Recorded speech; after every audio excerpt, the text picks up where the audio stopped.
Hey everybody, so I have a couple clips I want to show you where the hubby and I and Cookie the Wonder Dog were out hiking, and we have her on a 12-foot long leash that I made for hiking.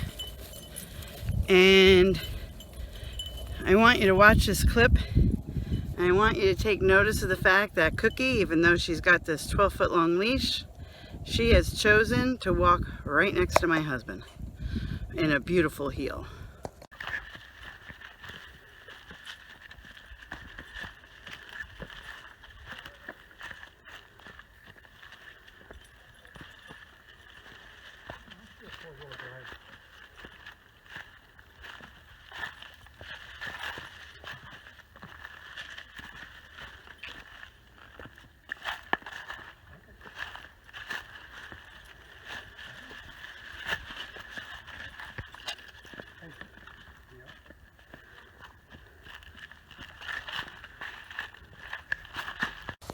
The thing I like about this clip is she has chosen to walk next to him. She has the freedom to wander back and forth, forward and back, 12 feet away from him, but he did not tell her to heel either. I mean, I tell her to heel and she'll be right next to me, but in this particular clip, he didn't tell her to heel.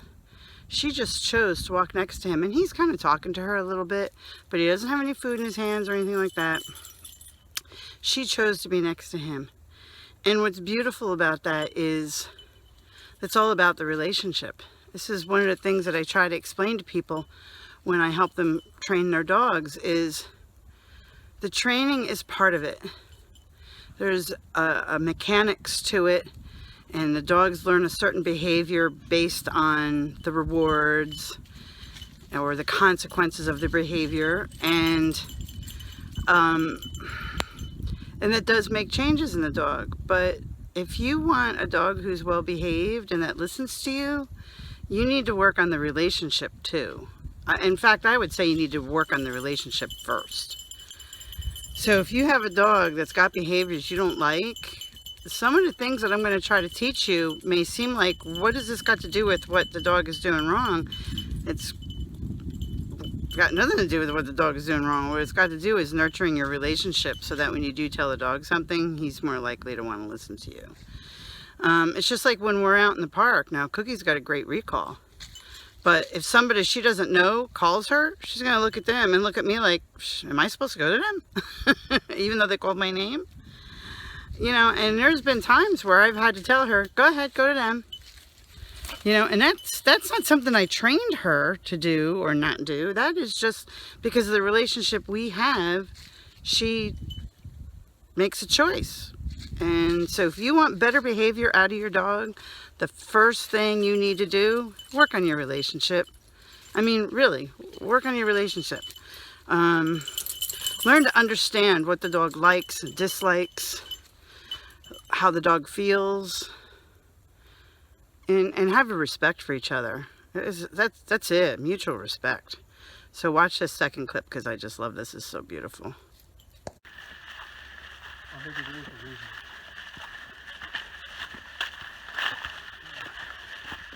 What a nice heel. Yep.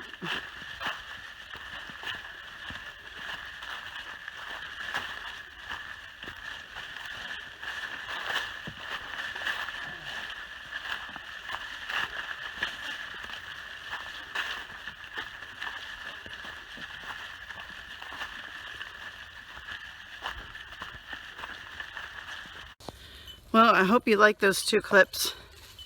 That kind of a heel is possible with your dog, but you got to work at it. There's no magic wand you can wave.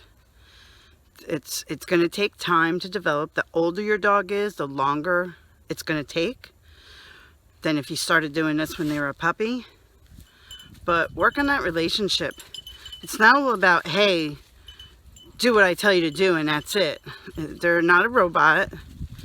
They're not a little computer. If you want a robot dog, they make those. Go buy one. Okay?